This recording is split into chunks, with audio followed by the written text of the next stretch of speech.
Let's just check momentum pictures first. Well, of course, we have a very strong momentum on the daily.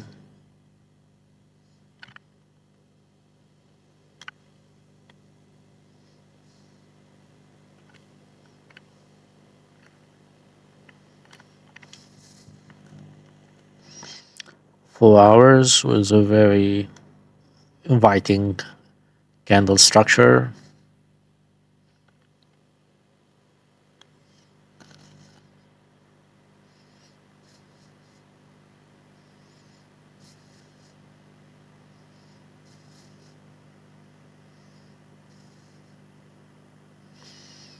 Oh, the red neckline here is, of course, is the level 1 or a level A. It's like an A, B, and the 1 and a 2, 3, 4, and a 5, C. So taking out that level is of course very worthy to note.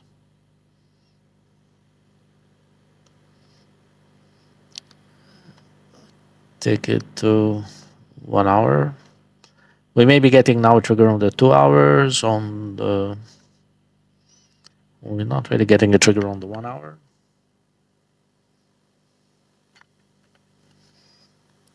$45, nothing.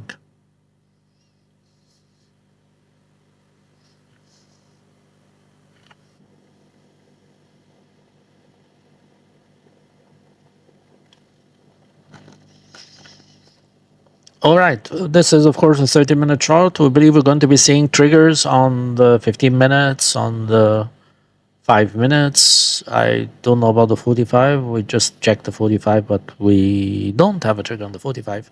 But we appear to have a trigger on the 2 hours actually.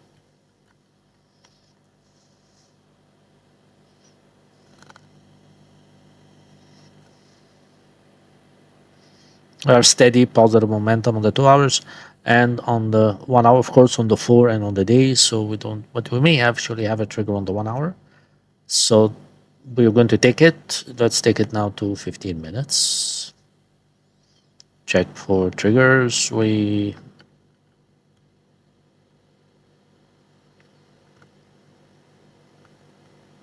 have something doubtful.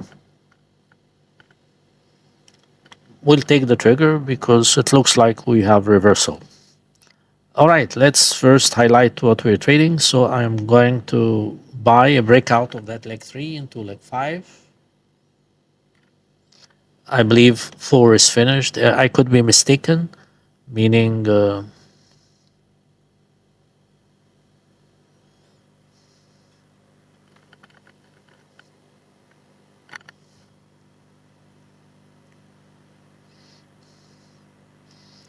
four may not be finished. It may be an A, B, and a C, A, and something like an A, B, and the 1, 2, 3, 4, 5 into B, and then another C. But even if it does this, if we still have a 4C, we doubt, because this is an internal XC. So it must, maybe it is finished. Because a deeper leg C would align with correction 4 into this 3, not an internal. But even if we are mistaken and this is end of maybe leg 3 and we're getting a 4A, 4B, and 4C, at least the market will go to the old market high, maybe break it a bit higher and then fail. So we have a buffer to protect our interests. We buy market 3,760, right now 3,761. We even buy market 3,761, like this green arrow shows. You buy market once you break out of level A. It's a buy, and we can have a very tight stop going into the end of the day so that we do not have to waste resource and hold across the end of the week. Of course, it's always good to hold gold across the end of the week, but say we're going to buy a full size, we can take a half size loss and hold the remaining half size going into end of the week. The half size loss is at 3,740. So I'm buying market 3,758 at this point. I'm going to have a stop right like this red arrow here showing 3,740, or a hedge. Let's just say it's a hedge instead of a stop, 3,740. It just have to be below the origin of the trigger. If I want to be extra safe, I drop to this point. 3,736 if you wish. Not that it makes much difference. If I break lower, I'll break lower. That's it. Target is, we're going to project a fib extension from 2 to 3 to take us to 5. So I have 2 here. I have my fib extension at the bottom of 2. Top of 3 to take me to 5. I'm seeing, of course, this kind of 5 can truncate with a 3. Cannot. Remember, we are almost at the market top. But gold has been on a relentless uptrend. So let's insert the pivots. Resistance 5 today is 3,840, 3,850, 3,825, 3,810, and 3,000. I think it's 3,810.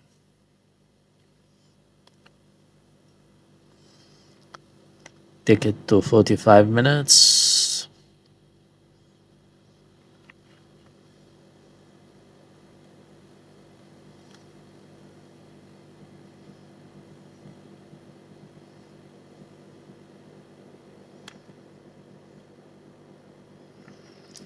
So 3,800 is resistance 3. I'm bouncing out of resistance 2 right now as we speak. There appears to be a government shutdown or something. We shouldn't have closed this notification. So if there is a government shutdown, maybe we should check news next week, of course, not across the end of the week. So this is why maybe we get more volatility in gold before the end of the week.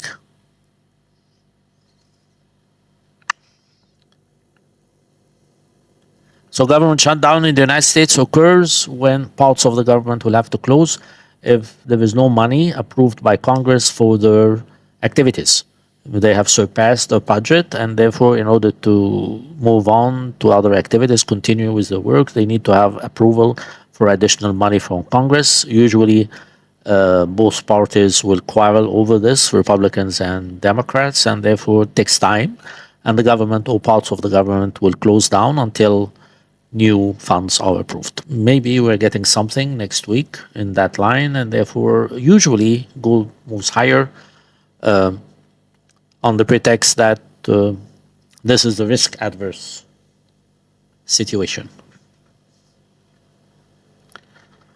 All right, so market is a buy for gold, 3,760. We are going to level 5. We expect level 5 here on this 45 minutes just to take us to 3,800 by the end of the day today. I don't think we go further than this. This is the most probable because we are bouncing resistance 2 out of resistance 2, supporting out of resistance 2. So we go to resistance 3 and then we correct.